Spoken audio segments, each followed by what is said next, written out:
Welcome back to another Wuthering Waves video. In today's video, we're going to be talking about the new IGN article that just dropped. Basically, it's giving us a breakdown of like what kind of game it is, the actual lore of Wuthering Waves. I found it very interesting. We're going to read it together, and I would like to get your guys' feedback on what you guys think about the lore about it, because it's very interesting stuff, and I think the story is kind of like ramping up, teasing stuff here and there. Without further ado, let's just get straight into the video. The title of the article is Wuthering Waves brings blistering action to a dreamlike violent world. Dreamlike violent world? Are we in a dream? What's going on here? But let's read about it, right? So this is Wuthering Waves is a multi-platform, free-to-play action RPG by Kuro Game. Wuthering Waves emphasizes freedom and exploration in its fast-paced player versus enemy PvE combat. If you're a fan of free-to-play games that offer deep gameplay mechanics, you should keep an eye on Wuthering Waves' upcoming closed beta, which, yeah, if you haven't signed up for it, sign for it ASAP. I think you guys still have time. A story of catastrophe and recovery and catastrophe. The world of Wuthering Waves was bombarded by an apocalyptic event called the Calament over a century ago. Strange beings arrived and sowed havoc and violence across the lands, leaving the dregs of civilization to tremble on the edge of annihilation, which explains a lot why there's so many mute colors, because this world was obviously destroyed by the Calament. So that makes a lot of sense. There's a lot of, now it's kind of piecing together on the lore, very understandable there. But peace was forged between the surviving peoples, all of whom pitched in to rebuild cities, homes, and factories from the ruins left behind by the violent invasion. There's a dreamlike serenity hovering over Wuthering Waves, but it's deceptive. Some unnamed threat still lurks in the shadows. Your sudden, mysterious arrival to the land where you're only known as a rover inexplicably lines up with the growing unease. Expect the Resonators of Wuthering Waves to keep a close eye on you, but the upside is they'll stay close by your side and watch your back as you fight a host of strange, twisted monsters.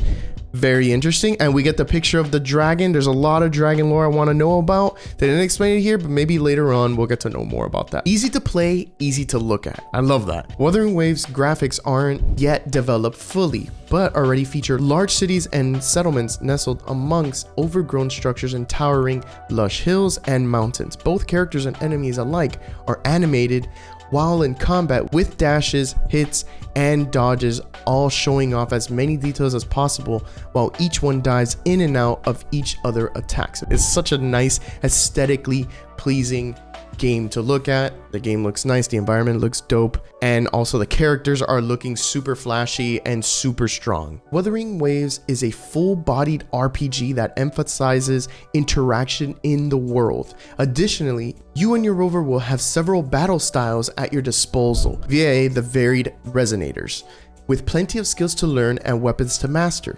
Gameplay might sound intimidating, but Wuthering Waves' onboarding process is engineered to make newcomers comfortable. This is good news if you're rusty at action RPGs, which I am 100% because I am 100% spoiled by using a shield all the time. So I am rusty.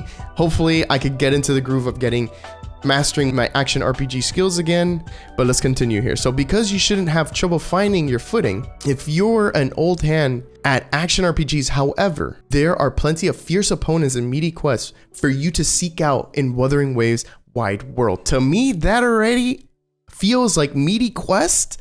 Fierce opponents, I'm already feeling like this is kind of like, is this endgame that they're talking about? I really hope so. Thankfully, cliff faces and heights aren't blockades on mere hazards in Wuthering Waves. You can scramble up a sheer rock wall by simply running up it, provided your stores of stamina will hold instead of sending you tumbling back to the ground for another try. Climbing these hazardous sentinels is worth it when you're rewarded with the view of the landscape, not to mention a perfect jumping off point for your glider. Nice, very cool. It's telling me that you can run up and then jump off with your glider. That's pretty cool, just in case if you can't reach the top of whatever you're trying to climb. Exploring and fighting occasionally rewards you with echoes, spirits of felled monsters that can be summoned to aid in battle or exploration, which we've seen from the trailers and from the preview beta. Mixing and matching these monster skills adds new layers to Wuthering.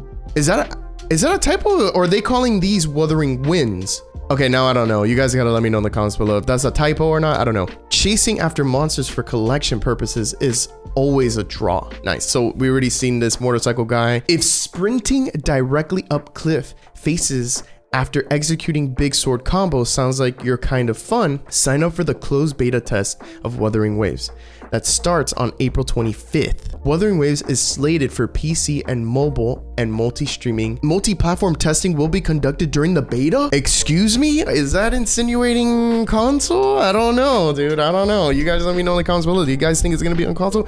I have no clue. I thought the beta was gonna start on the 24th, but it's saying here that the closed beta of Wuthering Waves starts on April 25th. So you have until April 24th to sign up for this beta, guys. If you're not signed up yet, go and sign up ASAP because this game is actually looking very promising. Their marketing is on point right now. They're doing a lot of stuff. They're doing a lot of giveaways. They're trying to get the word out there. Yeah, guys, if you're interested in signing up for the beta, I'll probably leave a link in the description below so you guys can sign up ASAP. If any of you guys are new watching this video, you can sign up through there. So let me know in the comments below, what do you guys think about this lore that we're getting from this article, because they did kind of throw in some new stuff, and I just wanted to, you know, just update you guys on this news. Like, it's explaining what the type of world we're in, hence the reason why we're getting these muted colors. It's part of the story. It's not that they don't want to make it more vibrant, it's just part of the lore in the game. So explaining their world is destroyed, and that's why it looks very muted. There's no way that they're gonna change the colors, dude. If you're complaining about the mute tones,